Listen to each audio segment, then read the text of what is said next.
So this is US 30 analysis for Friday the 2nd of February. Now, let's have a look what different prices and where prices may likely go. So previously we saw price head up towards a $27,000, well, $27,000, 27,000 point level. And we've had this sell side momentum taking us all the way down to 2686. We've had a bullish buy side momentum come into the market and take us all the way up to the 26,320, an important level more recently.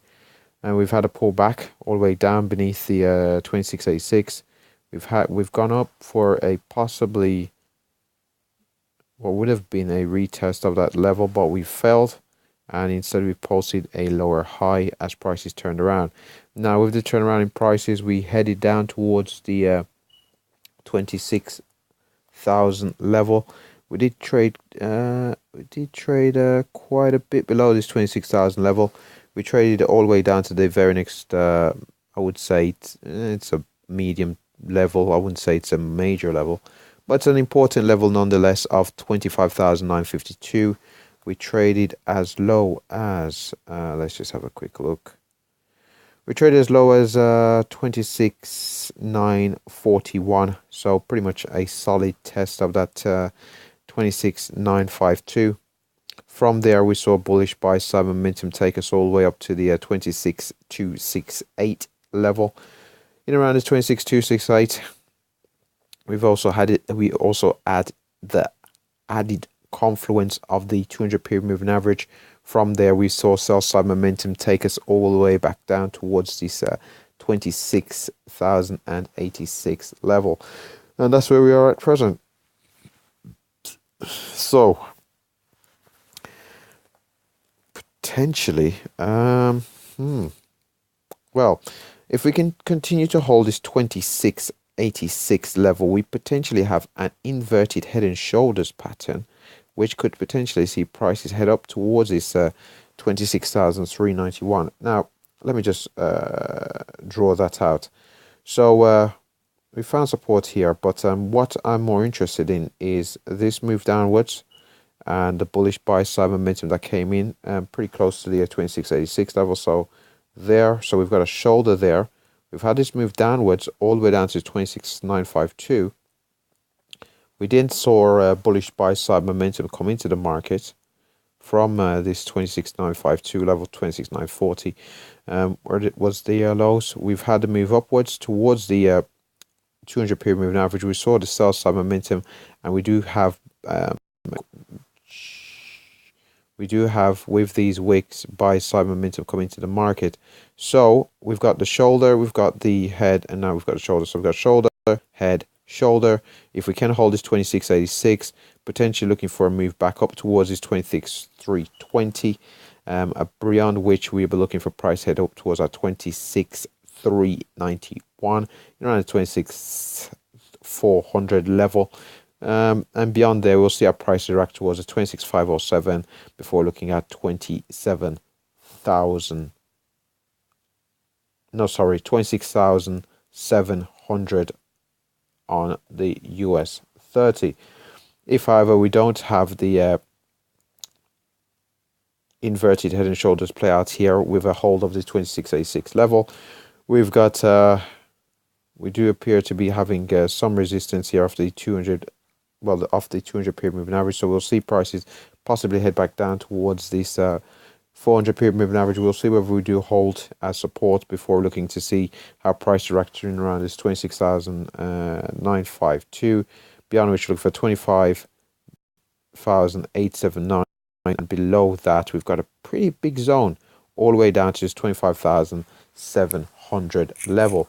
Now to the upside, with that potential inverted head and shoulders, beyond 26,400, I wouldn't anticipate us going there, but if we do have a strong enough fundamental catalyst, I suppose 26,500 may come into focus, but it's a long way off, a very long way off. And with that said, that pretty much wraps up the US 30 analysis. Overall, on the high time frames, we're in a very strong uptrend.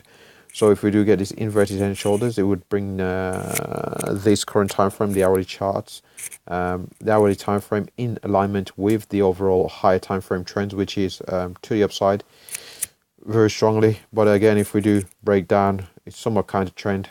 But in light of the most recent trend, the primary trend more recently on this time frame, on the hourly, not on say the daily, weekly, and monthly, on this most recent time, on this the most recent trend on this time frame is to the downside, because we've got a well-established high there, and we've not posted a higher low, a meaningful higher low in some time.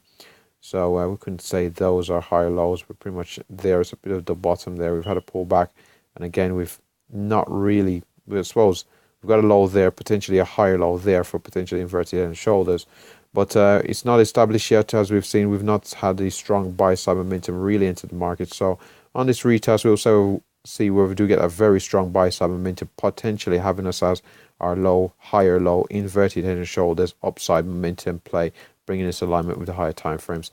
And with that said, I'm pretty much almost exhausted everything here. Now, on the previous video, I did mention, well, not on the previous video, on several videos now, I mentioned the exhaustion candle developing on a monthly time frame. Now, the month has finished. The month of January has finished. Now, on this chart, I have an indicator. It is printing. You might be thinking, well, why are these MCs being printed here? So the MC is pretty much an indicator I've programmed in here, and it pretty much, probably use that term a bit too much there. It prints MC when we do have a candle open to close, which is greater than 1,000 points.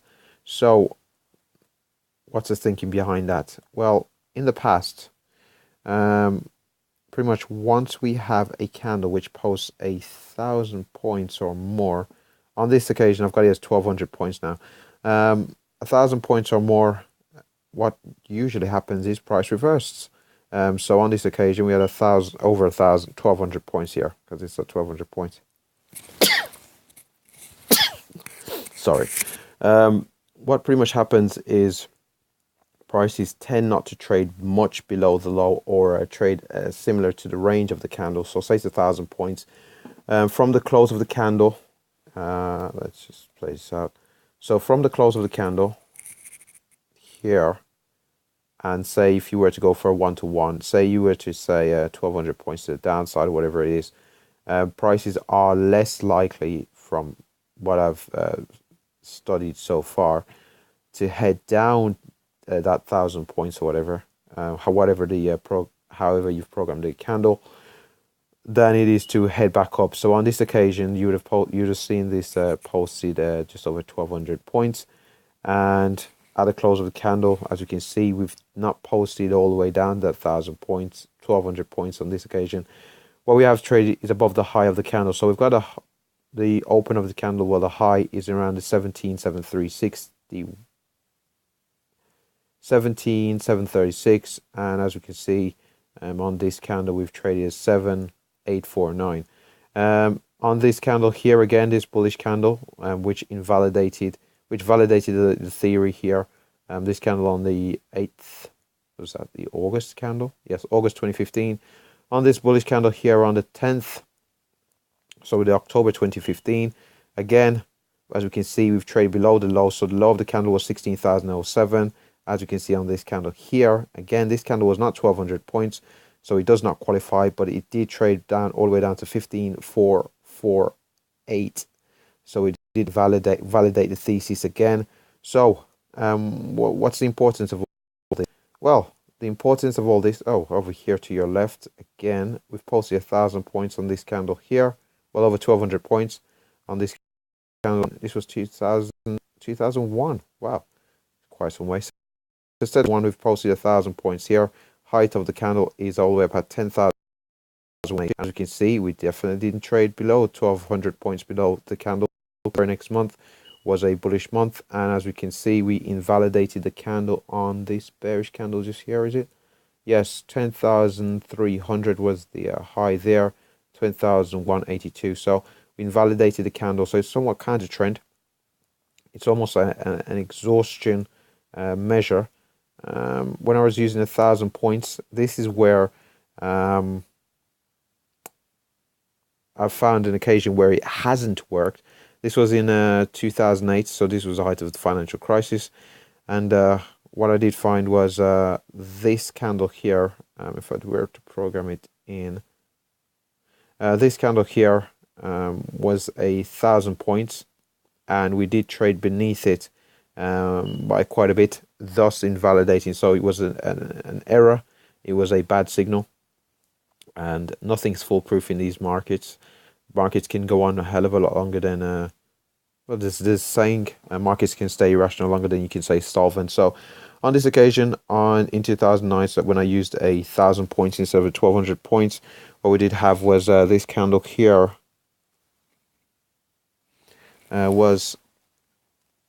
did qualify. So the candle opened at 10,372, closed at 9,181. So 9,181. So it's definitely 1,000 points. And what we can see is we did trade 1,000 points below the candle. So on this occasion, it failed. Even though I've got it at 1,200 points now, so that's the reason why we don't see an MC above the candle there. On this occasion, it did fail in 2009, and more recently, we could say the ranges here in the market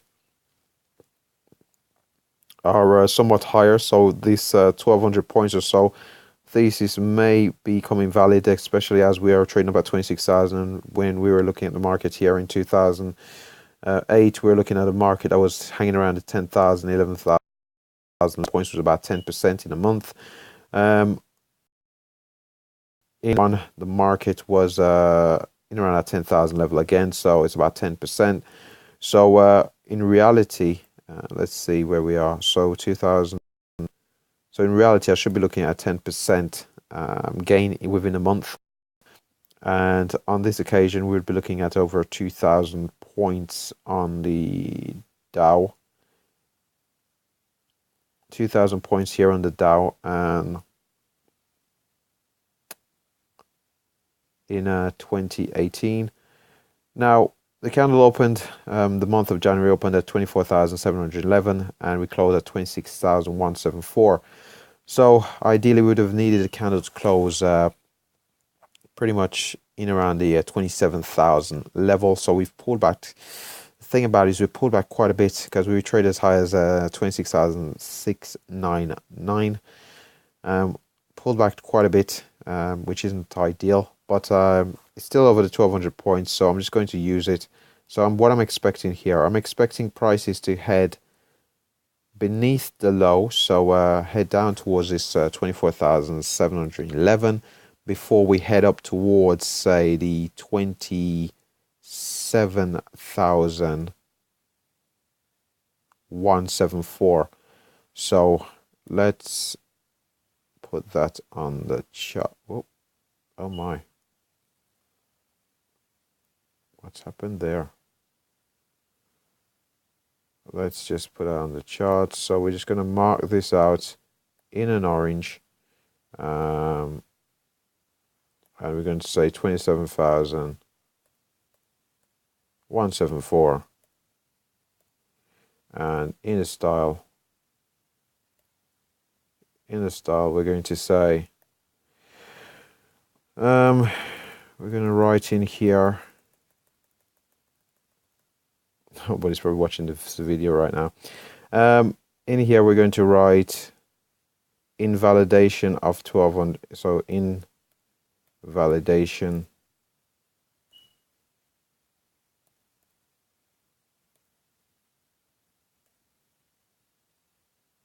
invalidation if prices reach here before retracing to 24,000 7, 11. So if this little thesis I've developed here is incorrect, prices will head up towards as 27,174. Well, it's above. It should be above that level actually, because it's meant to be 1,200 pips.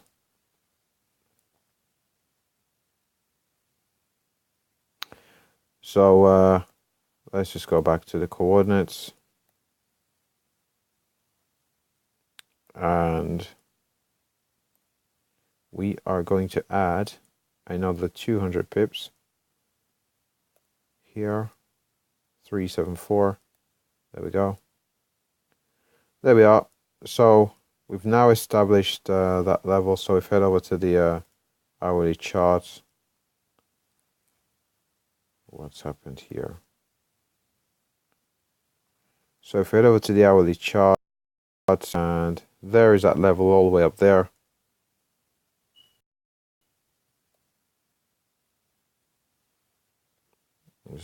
Where it is, 74.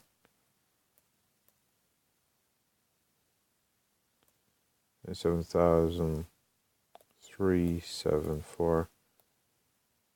Should have used the there we are. So in around this 27,374, if prices do get all the way up there, it would invalidate my my little thesis here on the US 30, but ultimately I'm expecting prices to head down towards that 24,711, which is all the way down here, where we are. So I'm expecting prices to head all the way down here before we head all the way up there. So we'll see whether I am incorrect. Overall, this market is in an uptrend. It's going it's going counter trend by quite some way, especially if we do have a look at this chart on. Let's just get this auto on, and let's just hide all my drawings. So looking at this chart here on this monthly, and looking at this very strong trend, had a minor pullback there, having a very strong trend. Now the reason I'm more confident with these prices head down towards that 24,711 is the fact that this candle which has developed here, ideally I would have liked for it to close closer to say the 26,600 or 26,500. The fact that we've pulled back over 600 points, well, about 600 points to the close, I'm not too happy about. But what I can say is the reason I'm more confident with this trade is because we've had a very strong trend to the upside, and we then, after having that, we have a candle which is greater than the ATR. Now, if we have the average true range, oops, sorry, let's just get the average true range on here. So if we grab the average true range, so there we are, average true range. Is it going to load? Average true range. There we are. Now I have 2 instead of the one I wanted, but we'll just work with the 1. So with the average true range, as I say the previous month, and let's not use this month, the average true range is about 890 points. Now, how this works is how I work out exhaustion candles and exhaustive moves is pretty much if I have a candle in a very well-established trend. So on this occasion, a well-established trend, the candle which is posted has to be the same color as the trend. So in a bullish trend, it has to be the same bullish candle. It has to be greater than, say, the ATR. On this occasion, well, I've got 4 period here. I suppose I could change it to a 14 period and use the standard settings. So just bear with me a second. Let me just go over to here and I'll just make it 14 periods. Shouldn't make too much of a difference, I wouldn't think. So here we are. I've got a 14 period ATR. See, it's not made much of a difference. 10 or so points, might even be 40 points. So we were saying was we've got an ATR of 870 on the previous candle. We've got an ATR of 870, and our candle is clearly bigger than that because it's larger than 1200 points. So it's larger than the daily ATR for the 14 period daily ATR, at the in a very strong uptrend. So you can't say it's pretty much the end of the trend because you pretty much don't know when the trend ends until it does. We've got a very strong trend. We've not had a down days in quite some time. We've had a very bullish day. We've had prices pulling away from the moving averages and so on. We've not had a meaningful pullback. A very large candle. Now, how I've found trends sometimes end is they go upwards, and the very final, when a trend's about to end, you have one. So you have a trending upwards market, and then as the trend's about to end, you have one last push. It's usually it's pretty much like the bulls expending all their energy in that very last push, and then from there prices reverse. And it's a similar methodology to behind these candles, which are larger than say 1,000 points.